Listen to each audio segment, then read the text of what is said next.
Hello, this is Tony Heller from RealClimateScience.com, setting the record straight about climate superstition. California is having really bad fires right now, and CNN has identified the culprit. It's Donald Trump. CNN says that the fires were caused because Donald Trump withdrew from the Paris Climate Accords. People on the political left believe that atmospheric carbon dioxide causes bad weather and fires, and that only government treaties can stop it from happening. This graph shows atmospheric carbon dioxide levels measured at Mauna Loa, Hawaii since the year 1960. You can see how CO2 levels have been rising exponentially, which according to leftists means more and more bad weather. They believe that the planet is burning up because of man-made carbon dioxide. There's been 4 major government climate treaties: Montreal, Kyoto, Copenhagen, and Paris. As you can see, none of them have had any impact on atmospheric carbon dioxide levels, which have continued to rise exponentially regardless of what the government says they're doing.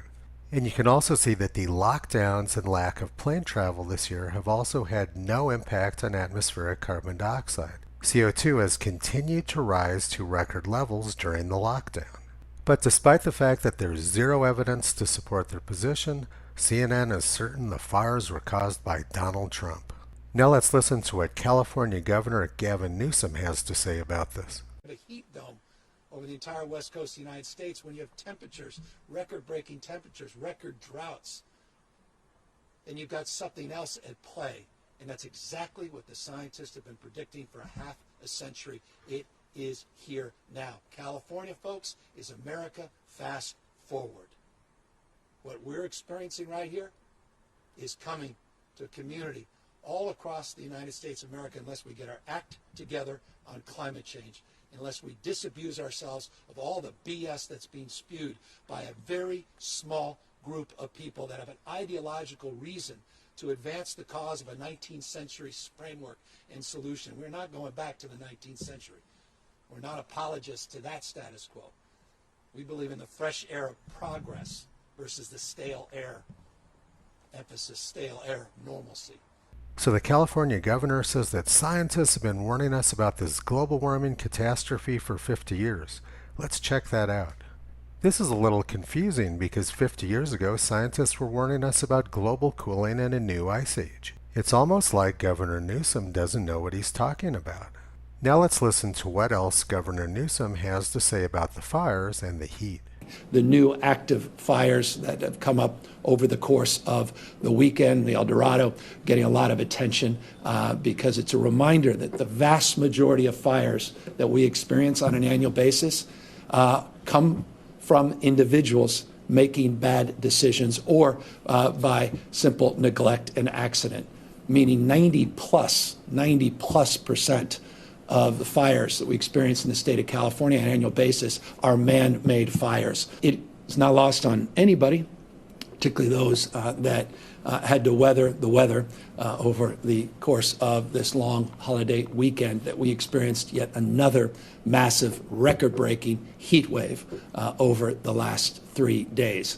Highest temperatures ever recorded, as an example, in Los Angeles County, 121 degrees. Death Valley, cool by historic standards. You recall Death Valley had 130 degree record, historic, arguably world record temperature a few weeks back. In the first video, Governor Newsom blamed the fires on climate change. And then in the second video, he said that more than 90% of them were caused by careless humans.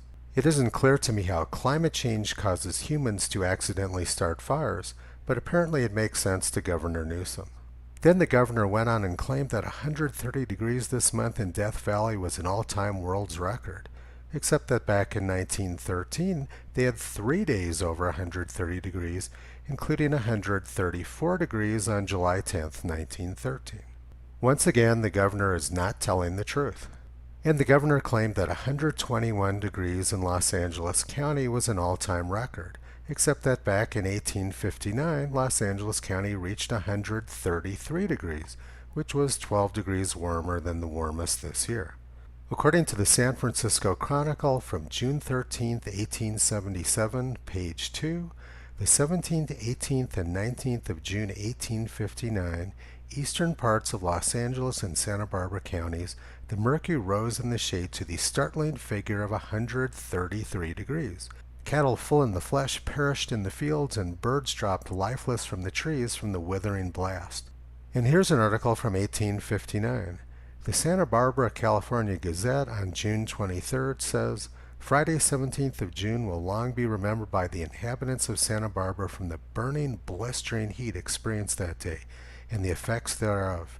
The sun rose like a ball of fire on that day, but though warm, no inconvenience was caused thereby until 2 o'clock p.m., when suddenly a blast of heated air swept through our streets, followed quickly by others, and shortly afterwards the atmosphere became so intensely heated that no human being could withstand its force. The effects of such intense and unparalleled heat was demonstrated by the death of calves, rabbits, etc. The trees were all blasted, and the fruit, such as pears and apples, literally roasted on the trees where they fell to the ground. So California was hotter in both 1859 and 1913 than this year, when carbon dioxide levels were much lower. The heat is not caused by carbon dioxide, it's caused by downslope winds. In 1936, the Santa Cruz Gazette reported that forest fires occurrent in Santa Cruz Mountains for a century seen as greatest peril to future prosperity, and it says that huge fires occur almost every year since at least 1868. It appears that Governor Newsom doesn't know much about the history of his own state. Governor Newsom doesn't seem to know much about science, and that seems to be a common problem with California politicians. Nancy Pelosi says Mother Earth is angry. She's telling us with hurricanes on the Gulf Coast and fires in California that this is all due to man's climate change. Apparently the California carbon tax and train to nowhere didn't solve their climate problems. Meanwhile, the Washington Post says that the world is going to end in 12 years. And the New York Times says it's time to panic about climate. Nancy Pelosi says that hurricanes are caused by global warming. But 4 years ago, the Washington Post was terrified by a lack of hurricanes, which they also said was caused by global warming.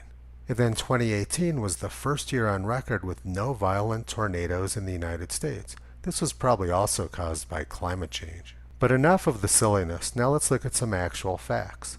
Heat, drought, and fire is the normal climate of California. On December 1st, 1992, the New York Times reported this. Studying fire marks in giant sequoias, Thomas W. Swetnam and co-workers have discovered that major conflagrations sweeping across many mountain ranges in California and the Southwest were long a common feature, occurring at least twice a decade and apparently linked to oceanic currents much further south, the so-called La Niña events that often result in droughts.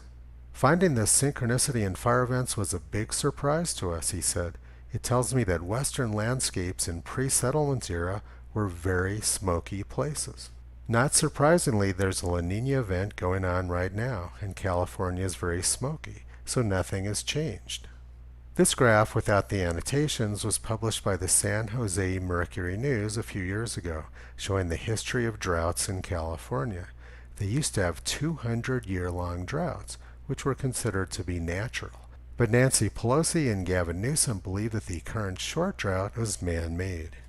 In 1994, the New York Times reported the same thing. Severe ancient droughts, a warning to California. Beginning about 1100 years ago, what is now California baked in two droughts, the first lasting 220 years and the second 140 years. Each was more intense than the mere 6-year dry spells that afflict modern California from time to time. Gavin Newsom claims science, but he doesn't know anything about science. His views are based on superstition. Now let's look at more recent history from the past century. This is the U.S. Forest Service graph of total burn acreage going back for 100 years. As you can see, there was a lot more burn acreage in the United States prior to 60 years ago than there is now. And in this graph, I've updated the 2020 data from the National Interagency Fire Center. You can see that burn acreage in the United States this year has not been anything unusual. In 1938, the New York Times reported that there was a forest fire once every 3 minutes in 1937, which burned almost 22 million acres. That's about 4 times as much as this year. And in 1995, when Bill Clinton was president, the U.S. government reported that in the conterminous United States during the pre-industrial period, when CO2 levels were very low, an average of 145 million acres burned annually. Today only 14 million acres are burned annually. So there was 10 times as much burn acreage in the United States when carbon dioxide levels were at pre-industrial levels. Now let's go back to 1970 again, when Gavin Newsom said scientists were warning us about global warming. The New York Times was reporting that the US and Soviet were pressing studies of a colder Arctic. The United States and the Soviet Union are mounting large-scale investigations to determine why the Arctic climate is becoming more frigid, why parts of the Arctic sea ice have recently become ominously thicker, and whether the extent of that ice cover contributes to the onset of ice ages. And the New York Times reported that scientists wanted to stop the global cooling by sprinkling coal dust on the ice pack and thus melting it. Climate scientists are always coming up with such clever ideas. So the world was having a bad global cooling problem back in 1970. Let's look at what else was going on. Huge brush fires in California and a gigantic cyclone in East Pakistan. The Bola cyclone in 1970 was the deadliest on record. It killed more than 500,000 people. That global cooling is bad stuff. Now let's look at the 10 deadliest Atlantic hurricanes. 9 of them occurred when carbon dioxide levels were below 350 parts per million. And 3 of the 10 deadliest, including the deadliest, occurred during the Revolutionary War. The deadliest hurricane in U.S. history occurred in Galveston, Texas, this week in the year 1900. It killed more than 10,000 people and destroyed the city. And this week in 1910 was the largest fire in U.S. history. It burned 3 million acres in about 6 hours, which is about equal to the total burn acreage in California this year. It appears that Gavin Newsom and Nancy Pelosi don't know much about their country's history. Fire burn acreage has greatly decreased in the U.S. over the past century, and the number of hurricanes hitting the U.S. has also decreased since Abraham Lincoln was president.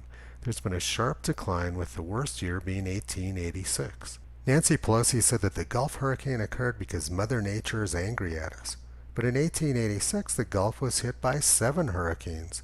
Texas was hit by 4, and Florida was hit by 3. One of the hurricanes wiped the city of Indianola, Texas, off the map permanently. Progressives have determined that fire and hurricanes are Donald Trump's fault. They've come quite a way since the 16th century, when they blamed bad weather on witches. In the 16th century, there was a lot of bad weather, and people blamed witches and burned 15,000 of them at the stake. Superstitious anti-science people like Gavin Newsom, Nancy Pelosi, and CNN have always believed that the climate is changing and that they live in the worst time ever. In 1871, the Brisbane Courier and Pall Mall Gazette had this article, "Imaginary Changes of Climate." A plentiful crop of speculation from weather prophets and projectors and half-instructed meteorologists, and all the philosophic tribe of Laputa in general, to whom the periodical press now affords such fatal facilities. Every season is sure to be extraordinary, almost every month one of the driest or wettest or windiest, coldest or hottest ever known. Much observation, which ought to correct a tendency to exaggerate, seems in some minds to have rather a tendency to increase it. Toto thinks that Gavin Newsom has made a complete mess out of his state, and that Democrats are simply trying to distract attention away from their malfeasance. Toto also thinks that Donald Trump doesn't control the weather. Toto's a very smart dog. You can visit him on the web at realclimatescience.com.